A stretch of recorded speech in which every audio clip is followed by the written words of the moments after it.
Yo YouTube! It is Thursday, the 2nd of November.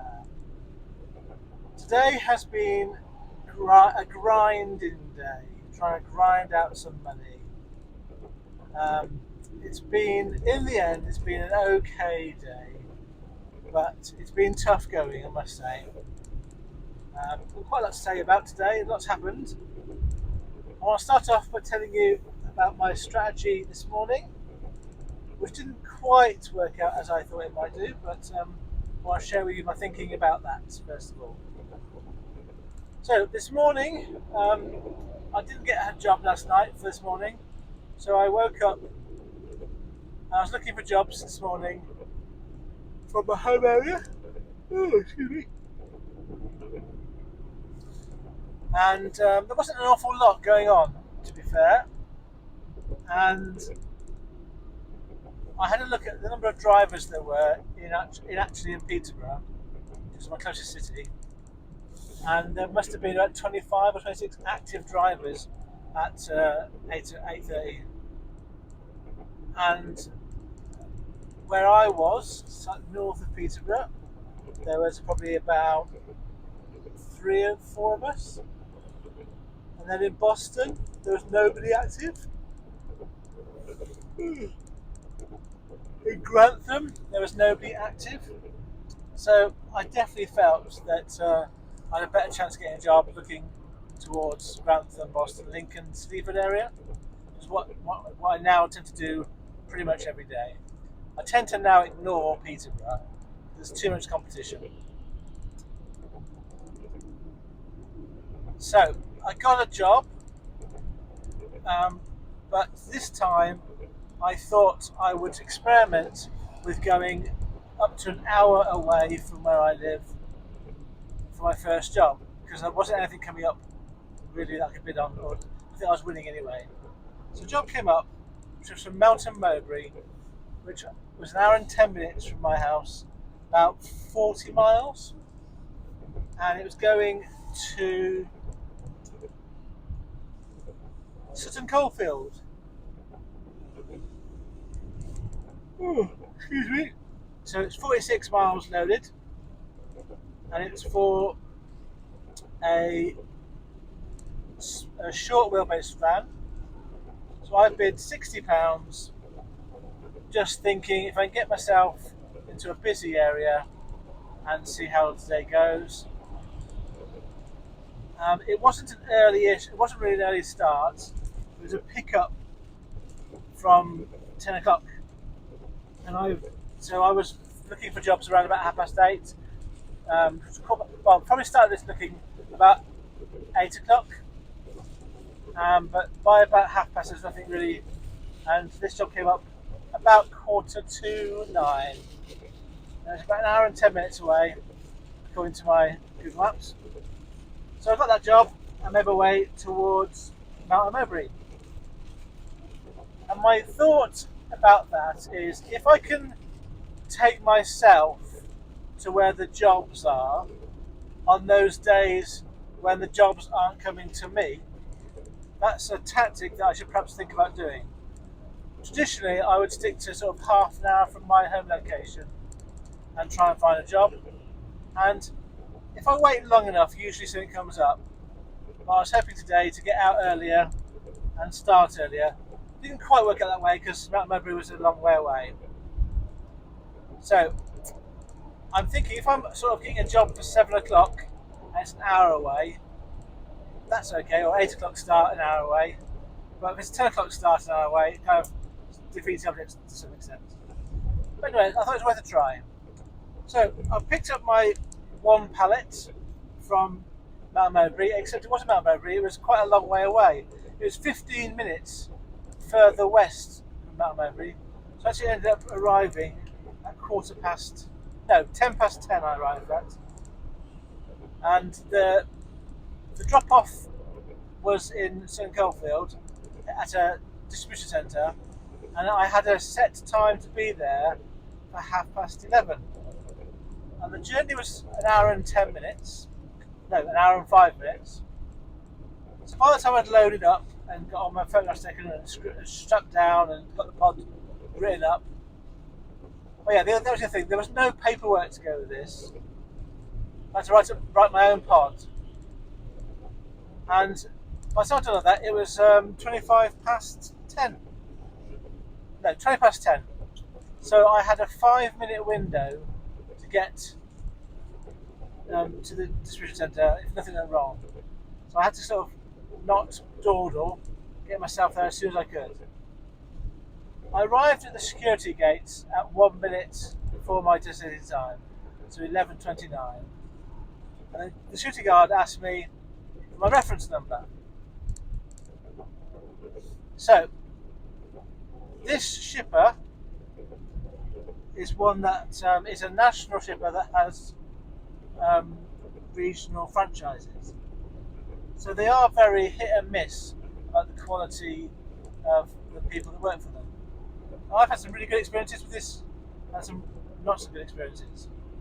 But I would say this experience was not as good as it should be. And the reason was I was not given any information about a reference number or what it was I was meant to be collecting.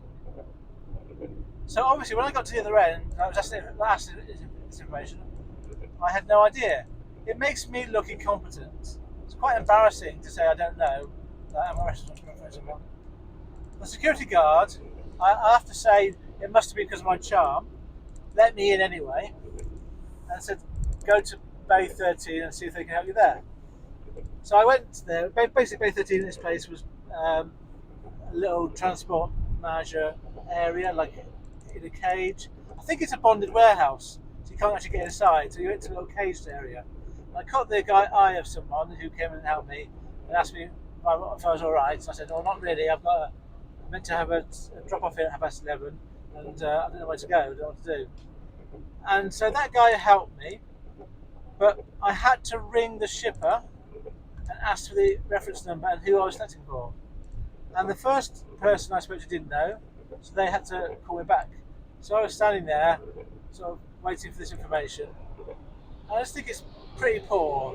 You know, you must know that put the reference number on, and then it helps the driver. I don't understand the logic.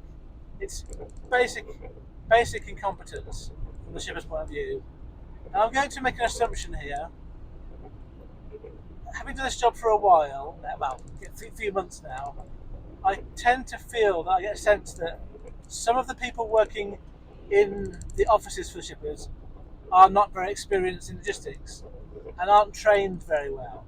So I'm not going to blame the person that gave me the job, whose name I know. They sounded quite young. I'm going to blame their manager and how they were trained, which is responsibility of the manager of this franchise. So I don't have a great opinion about that particular franchise at the moment because of that experience. And I had to get, with the help of the guy in the warehouse and then another colleague who called me back, get this resolved. By the time I'd done that, it was 11:39 or something like that. But the guy said he got the number from me eventually, found a forklift driver and said that I could just wait outside and come and get unloaded. So eventually, after quite a wait, I would say, I did get unloaded.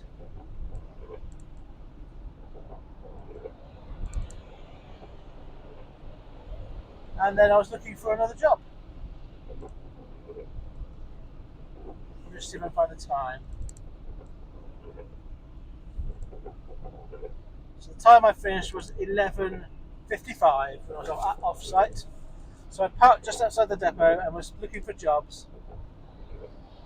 And by this point, obviously, it's more or less midday, and I've only done one small job, so it's not looking like a great day. I had the option, or at least I thought I had the option, of a £50 job this afternoon for a shipper that I know. He did say it was available when I was on my way to St Coldfield, but he said it might go. So I rang him, and he said he'd gone. So unfortunately, I couldn't do that job. So then I picked up a job that was going from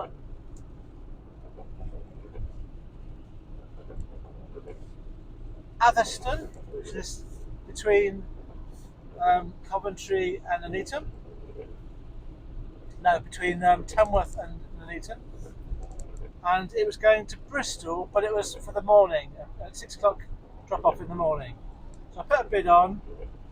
It was 106 miles for a long wheelbase van, and I bid £125.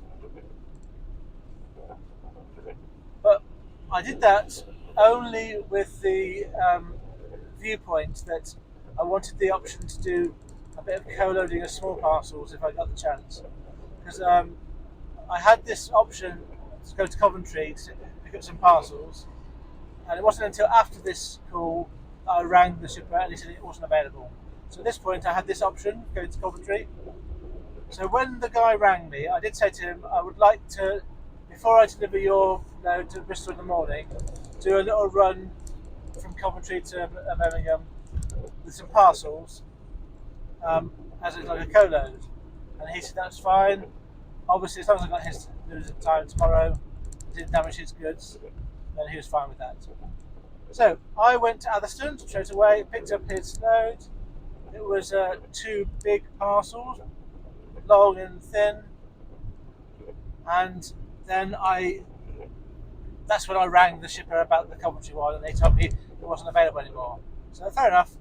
I was then I then thought I'd stay around the Coventry, West Midlands, East Midlands area, and try and find some small jobs. So I put a load of bids on. Must have put about 20 bids on, going almost anywhere. And in the end, I got a call back, and it was from a job going from Nuneaton to Derby. It was for a small van job, 35 loaded miles, and I put in a bid of £40 just to have a little bit of money earned. And I won this job and made my way towards the pickup point in Nuneaton, arriving there and being loaded at 2:10. And I had to then go away to Derby, and actually in the end it was the East Midlands Airport I was going to, with 2 boxes. Obviously the person that knew I was co-loading, because I put a note in the system to say I was doing that.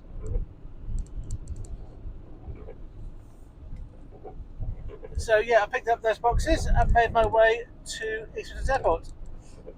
And I arrived, it was quite a big site. It's a small airport, but quite a big site, like all airports are. And I managed to find the sort of freight forwarder that I was going to. And I think from the name of them, but more importantly, I think from the person I was talking to, they're probably I'm going to guess, Norwegian company, basically, because the lady in the warehouse had a sort of an accent that was sort of from those countries. What are they called? What's Finland, Sweden, and Norway called? Oh, my mind's gone blank. But the reason I mention it is because she was really friendly, like really smiley, really happy to receive these 2 parcels, and I just thought that was really nice. So I got offloaded there, and I was ready then to look for another job. And this was now 3:15. Oh, I've forgotten to tell you something. I put a bid on a job that was going from Smethwick. This is before I got the job from Nuneaton to East Midlands Airport. I put a bid on. One of my bids was going from Smethwick to Bristol. No, Smethwick to Swansea for tomorrow morning, 8 o'clock tomorrow morning. So I put a bid on that, thinking I could take that, go to Bristol tonight, tramp out, deliver my 6 o'clock Bristol one, and then get to Swansea in time to deliver that parcel, or that load.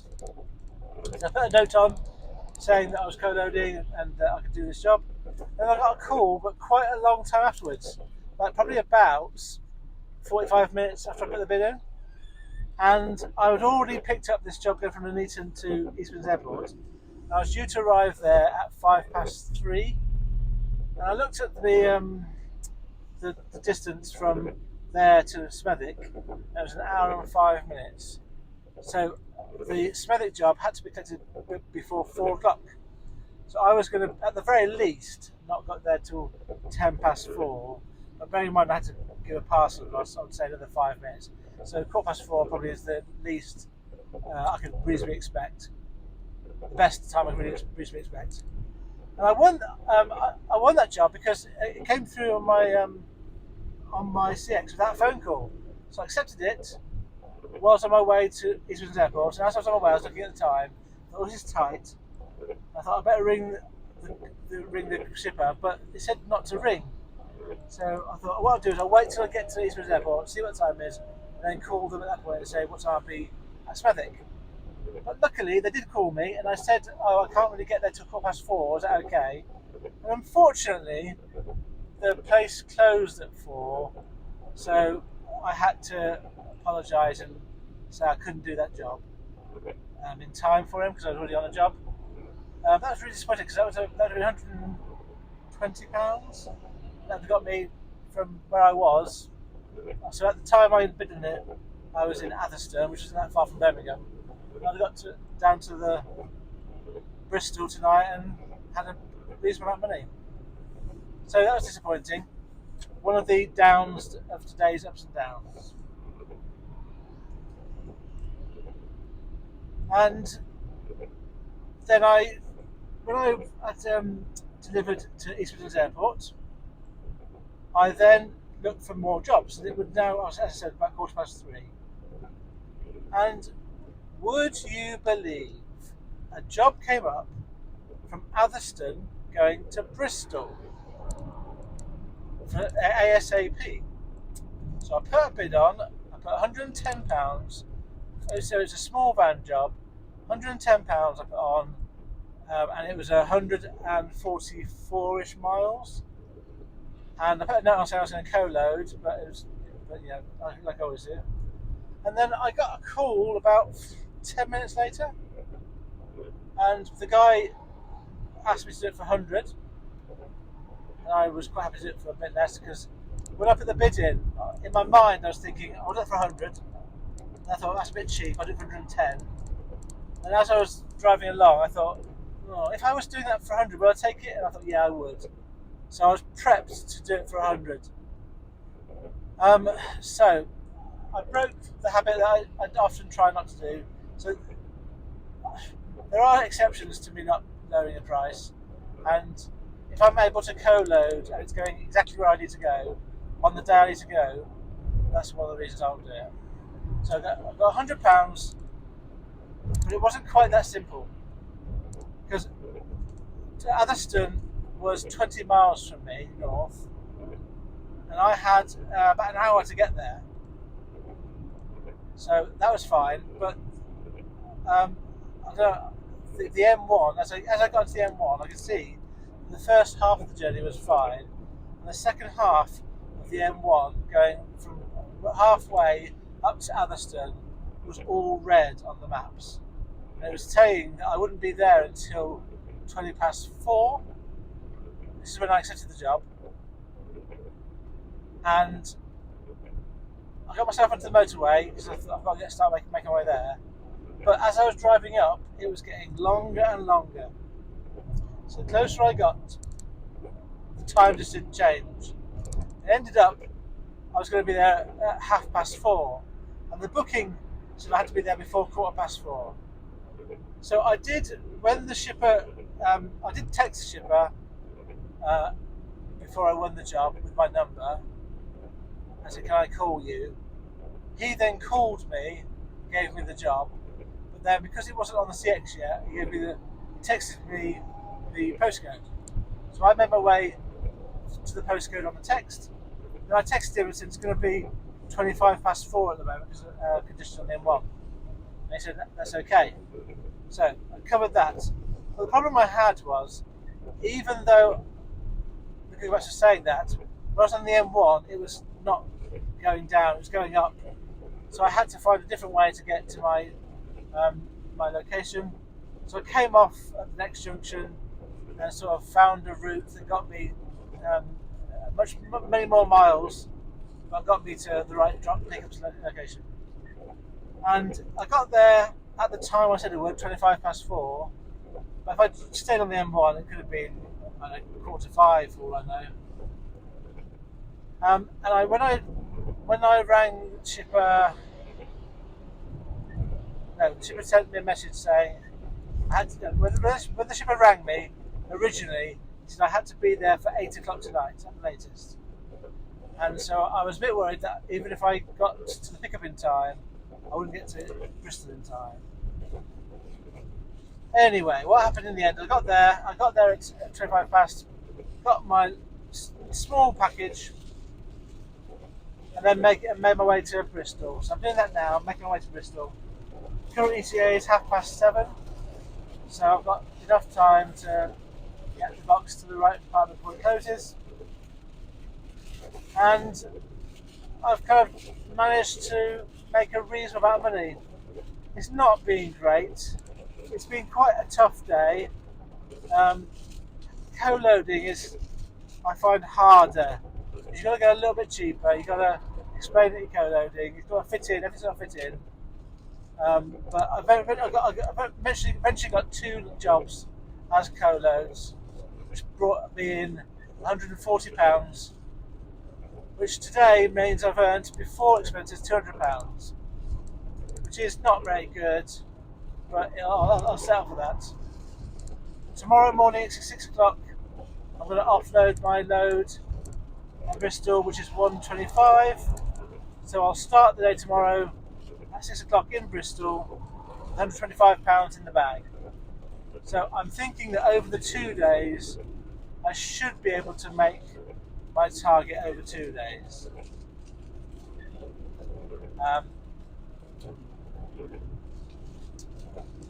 I'll give you my stats based on when I get to Bristol today.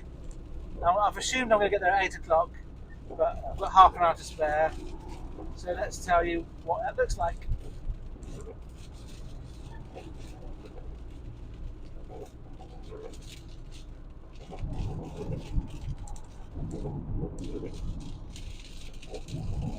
Oh dear, excuse me. So, I will have worked 11 hours 20 minutes, assuming I finish at 8 o'clock. I will have driven 325 miles, 325. I've got just about enough fuel to get to Bristol, so there's no more fill-up so far. So it's still 16.69 pence per litre that I drive. That means that I've spent £54.23 today on fuel. As I said, today I've earned £200 from 3 CX jobs, a £60 job from Melton Mowbray going to Sutton Coldfield, the £40 job from Nuneaton to Derby, and the £100 job that I'm doing at the moment from Alfreton to Bristol. That means today, after fuel, I've earned £146, 146. If I was to include the 125 that I've got on board, I want to deliver to tomorrow, then I would have made target. But I'm not delivering it till tomorrow morning, so I'm going to leave that till tomorrow. Right, so I feel like it's been money well earned today. I had to earn that money. I had to kind of put the miles in. I had to put the effort in, and it's been a struggle. But I'm going to, So I want to bear in mind. One thing I want to say from this video is about strategy and tactics. I think that it's probably a wise thing to have a flexible strategy and lots of different tactics depending on where your jobs are and where you are. I know that for my morning jobs, I tend to like to get a long distance job first of all, as early as I can, in a long wheelbase job van. And if I get that, it tends to be a pretty good day. But I need to adapt my strategy when I can't get that. I need to think about, as I said at the start of this video, travelling to where the work is, which might mean driving 30, 40 miles away. 40 miles costs me in fuel something like a fiver, roughly. So it's not really the money that it's the problem, it's more the time. It's basically an hour of my time, which is, I like to charge about £30 for an hour. So if I'm staying somewhere and there's no work, I know it's going to cost me about £35 to travel somewhere where there is work. If it's about a mile, if it's about 30, 40 miles away. I'm now beginning to think if that's worth it. Just staying somewhere for 2 or 3 hours, for me, it's the wrong strategy.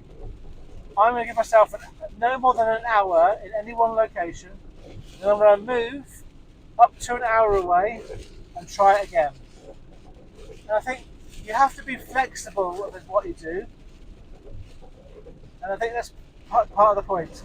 Sometimes you can go like a little minimum price jobs, £30, £40, £50, £60, depending on the size of your van, around towns. And I sort of did a bit of that today, but not very much of it. And that could work sometimes. It won't work every time for everyone. So it's worth having it in your arsenal as a tactic, but it has to be. What I'm trying to say is, it's your own decision making that makes a difference. And that comes about from experience and knowledge.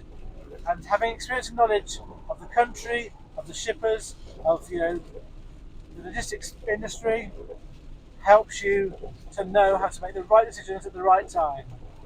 You're not always going to get it right, but you'll get it right more often than not if you have that experience. And I feel that I'm developing that experience, and I'm getting to a point now where I'm beginning to get that instinct for jobs, not taking some jobs and taking others. One of the things I'll quickly say is, I'm quite happy getting myself into a quieter place because there's less competition for work, if there may be the odd job that comes out of that place.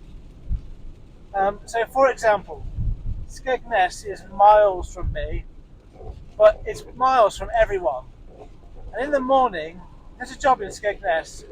I would usually have ignored that, but now I'm going to think about getting that job, but I'm going to put higher money on it to get me from where I am to Skegness. Because I'm not sure there'll be many people wanting to go collect from Skegness. It's so remote. It might not work, it might not be an option, but I'm now incorporating it into part of my strategy, because it may work one day in a month. I might get a good job from there by doing that. But if I'd ignored Skegness, which I was doing, I'd never get that job.